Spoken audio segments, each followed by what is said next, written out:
Because of your background. As a child, you wanted to be a suicide bomber. Yes. But the thing that is so amazing is, after becoming a believer, you went to Israel. You told me you fell in love with the Jewish people in Israel. Yes, I did. Well, Were you surprised with a background like, I want to be a suicide bomber?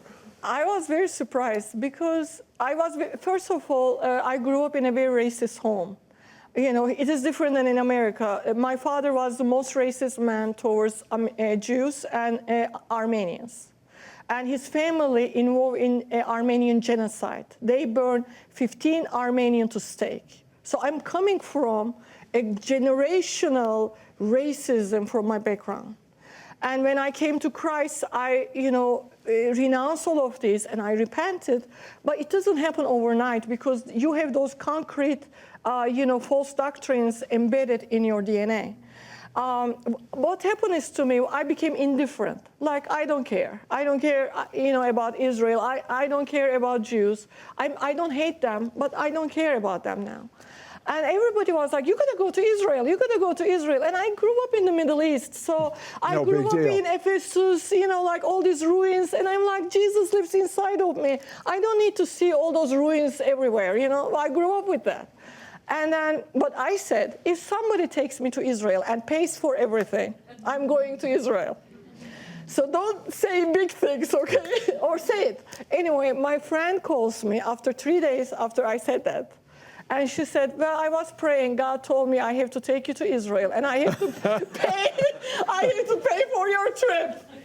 And then I was like, okay, if I get a go from my boss, I am going to go with you. And I was hoping that he wouldn't tell me go. And because it was 5 days away, the trip, right. I had to, submit one month notice. He's like, oh, if somebody's paying for you, you should go right now. So I packed, and all the way my friend was talking about the Israel, and I am like, okay, I'm stuck with this. I am her captive audience all this entire trip.